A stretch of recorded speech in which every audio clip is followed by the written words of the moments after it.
Boss, good morning.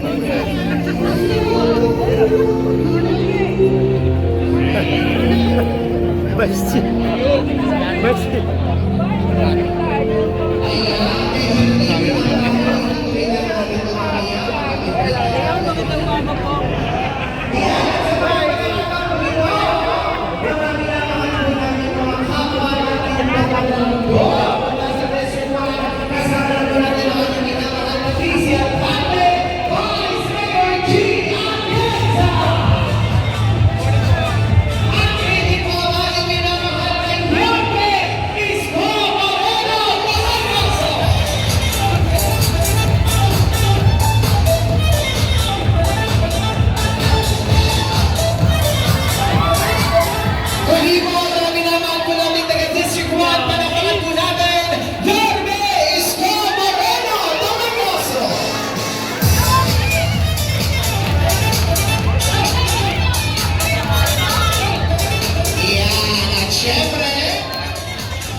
Po ang mga minamahal na nanay at tatay.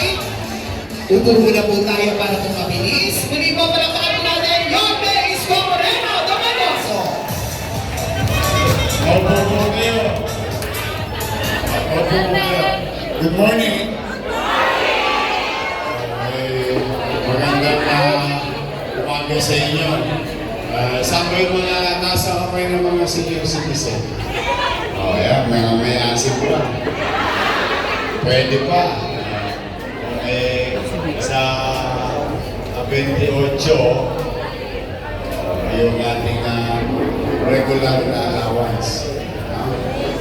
Kung napanood nyo isang araw at kahapon sa Yorme Sawan na nirelease na natin yung regular na financial assistance sa minamahal kong mga lolo at lola. Sino naman ang solo parent? Nako, marami rin utang sa inyo ang Maynila. Sino naman ang PWD? Ayan. Lahat yun, sabay-sabay. Sa 28, District 1 and 2, sa 29, District 3 and 4, sa 30, District 5 and 6. Sabay-sabay yun. Solo parent, PWD para sa usong edad, at PWD para sa minor na edad, at sa senior citizen. 76 million pesos ang total ng lahat ng yun. Maraming salamat sa taxpayer. Katulad ng lagi ko sinasabi, sisinupin ko lahat ng malilikong ko sa labi galing sa mga nagbabayad ng buwis at ibabalik ito through services. It may be financial services regularly para kahit paano, lalo na yung mga paborito ko sa mga bata, pasensya na kayo, paborito ko yung mga lolo at lola natin. Kaya mag-alala, una-una lang yan.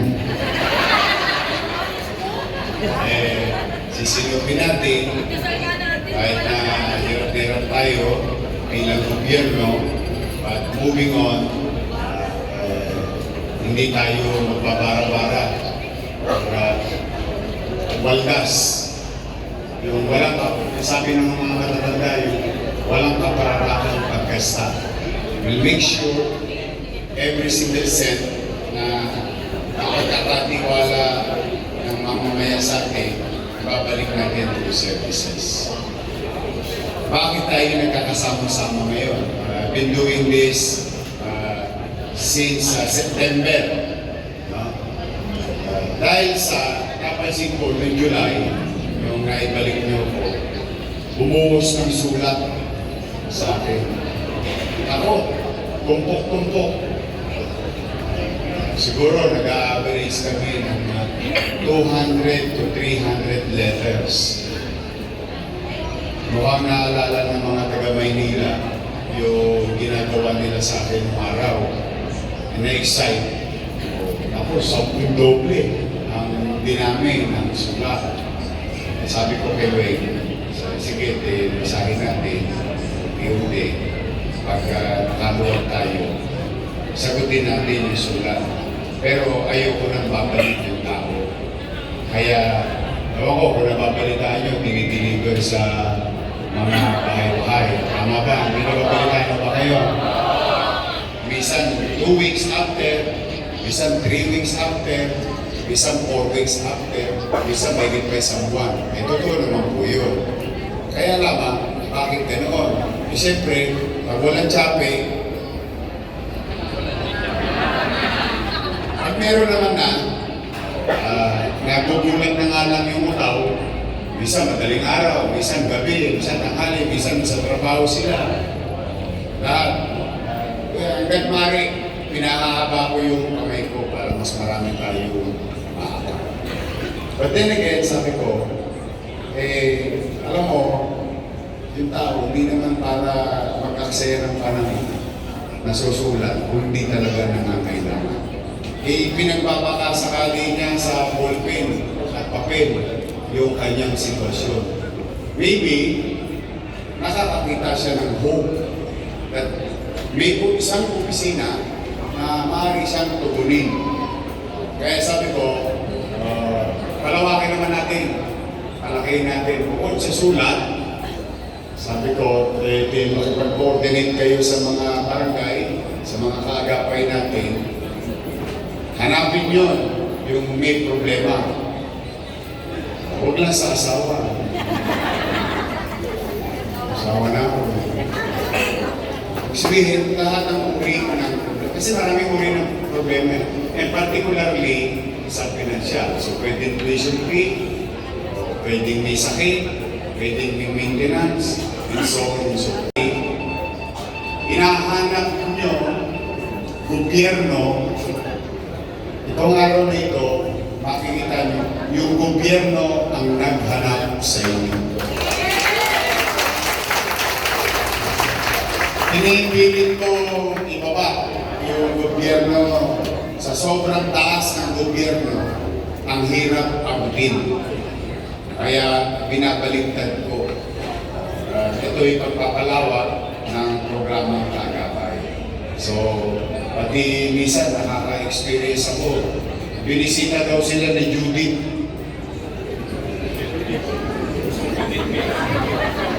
Judith na eh.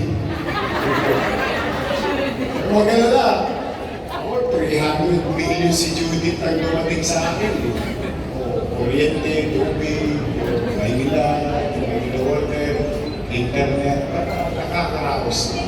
So, kami ni Vice Mayor at ang inyong mga musihal ay naparito upang maibsan, if not, some chances, marisolba yung partikular na pangangailangan ng tao.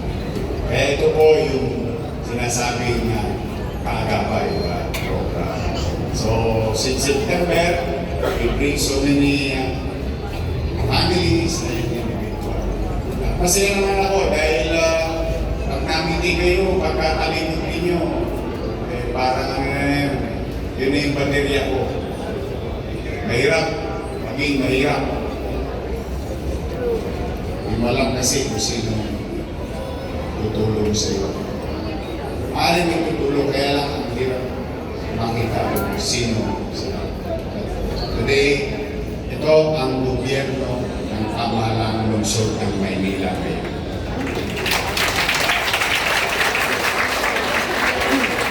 Kaya kung manatag kayo, pipilitin ko magbuti. Nakita niyo itong paralan na ito. Sino graduate sa Almario? Sino naman ang anak nag-aral sa Almario? Apo. Kaya dito ko graduate. Produkto ko ng paralan. At mukha bang lasal? Yun po yun. Kasi, alam niyo, maaari ka naman magpagawa ng marami. Ganyan. Para may magawa lang. Pero bakit tinututodo natin? Simply because yung apo nyo, anak nyo, gusto ko matikman nila yung natikman ng anak ko. Dahil kayo at yung anak ninyo, yung apo nyo, pare-pareho tayo natikman. Eh maswerte ng mga batang ito, pinagpala ng tatay nila. So I want you also to feel and experience the same para sa inyong mga apo at anak na magkaroon ng maayos, disente, yung medyo upscale na pasilidad para sa ating mga anak. So again, I hope we can bring you good morning.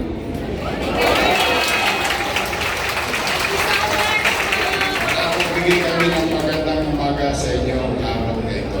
So, huwag kayong hindi kailangan mainit. Mabilis lang to. At alam niyo naman, pagka kami, laging maayos naman ang sistema. At sabay-sabay kami ng inyong mga kusyat. Sino-sino naman nandito? Oh, may asin pa. Ang sarap ko rin ng tundo. Oh, Irma Alfonso. Jesus Aga Parado. Sino pa rin dito? Ayun, may dalang Armalite. At least, matigas. Matigas pa. Matigas pa yung tungkol niya. Naalala yung si Saiba, di ba? Si Bansay, no? O, Ian Nieva. Sino ba? Sino to? Ano ba? Anak ng ex-girlfriend ko. David, papaalala ko lang ha. Ganyan-ganyan niyo ako nadali ng araw. Pagkakasya lang ako, 23 anyos eh. Maraming salamat sa inyo. Masikot ha? Oo niya tanto. Si Joaquin Dumagoso. Sino pa dito? Okay na. O, tapos, so, mag-uumpisa na tayo. Try to talk and hear you out. And we will try to resolve or ease, resolvehin o pag-aangin ang inyong sitwasyon. Uli, maraming salamat sa inyo.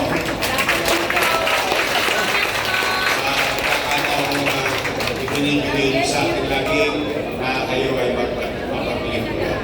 Sa lagi kayong mapanatag, hindi perfecto ang gobyerno, pero pipilitin ko magbuti, di mahina, at may paramdam sa inyo na may gobyerno sa lungsod ng Maynila. Magandang araw, kayo ba kayo magpupunta?